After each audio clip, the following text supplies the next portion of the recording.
Hi, what we're doing today is going to show you part 2 of how I got Breacan to do this really lovely tight hose heel work, which I showed you in a previous video.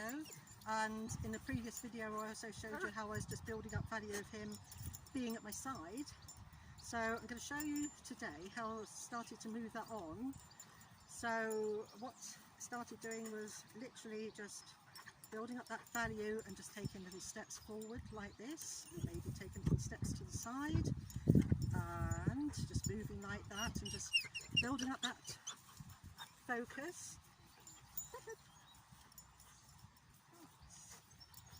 Good boy. It's like that, so he's actually just following me around, following my movement. So anything that he's offering me like this, I'm feeding. I'm dropping treats to the floor, which doesn't help. These are horrible, not actually the right kind of treats to use for training. They're small and they're slimy. Nice, good boy. And you see that he's naturally putting his head up.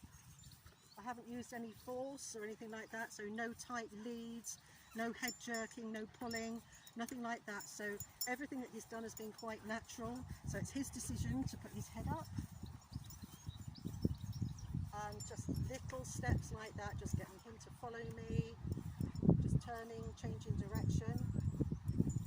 Nice! And just marking that decision for him to come back into me there.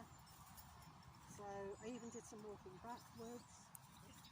So everything is him being at my side and offering that focus. So that's as far as I took it at that stage, no further. So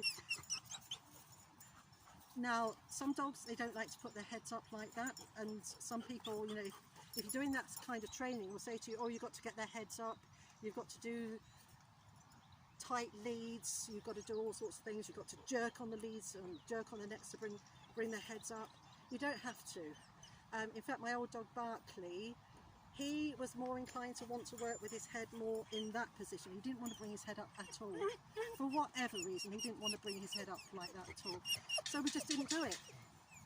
So, but we just did the fun of old Barkley being in close proximity. And how does this actually result in good pet obedience? It does actually, because what it's actually doing is building up that desire for the dog to just want to walk nicely by your side, just giving you focus.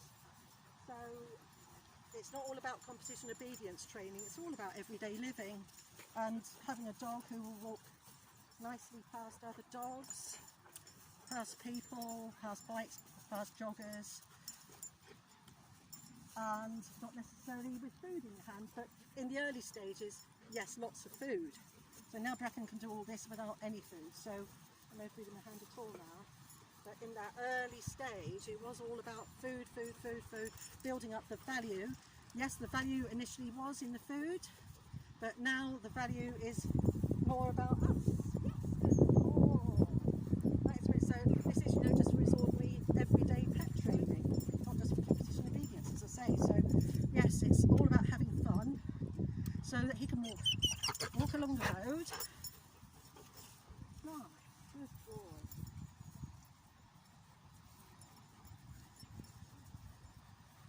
Such a good boy. So you can walk along the street just like this. So it does, all this sort of training, it spills over into everyday living, because what you're doing is creating that fun and creating that value in what you're doing. Happy training!